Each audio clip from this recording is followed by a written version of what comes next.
Where was Jesus Christ on the night before he was crucified? The Gospels tell of the trial in the night, of mockery and abuse. But after that, Scripture falls silent about the exact place of his imprisonment. Have you ever wondered where he spent that night? Here in Jerusalem, at the very beginning of the Via Dolorosa, there lies a chamber cut into the rock that may hold an answer. Walk with me and see an ancient cell that makes this night tangible and expands your view of his passion. From the street, a staircase leads down. Above the steps, a painted image shows Christ bound in chains.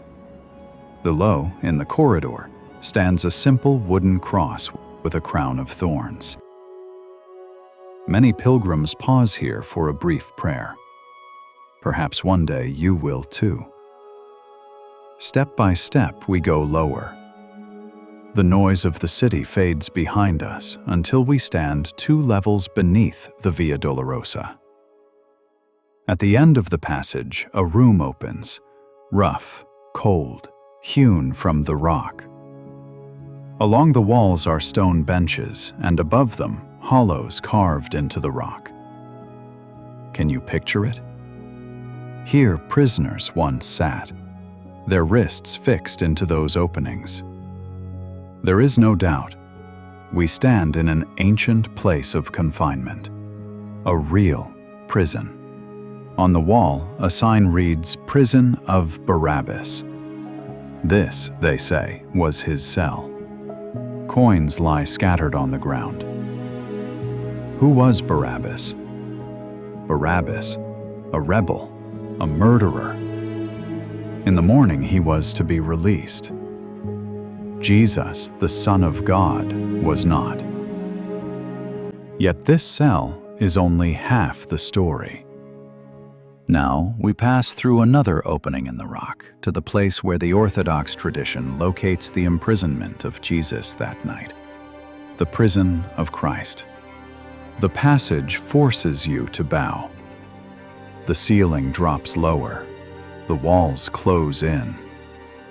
The air grows heavy. And at the end of this narrow way, we arrive. A chamber remembered as the cell of Jesus.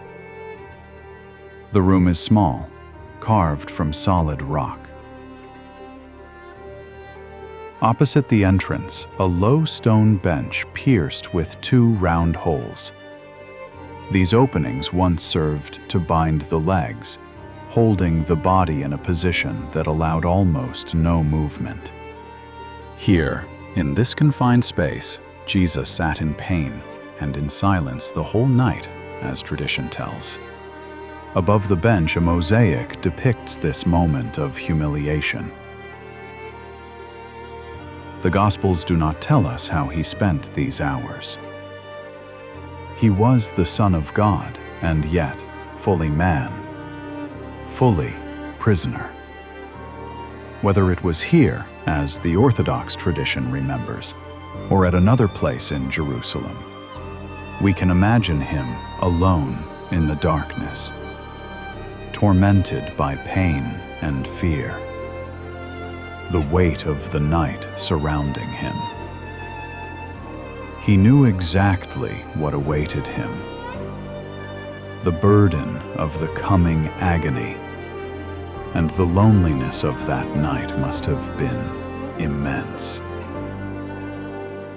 From the stillness and humiliation of this chamber began the path that led through suffering and death, to victory over death, and to hope for all who believe.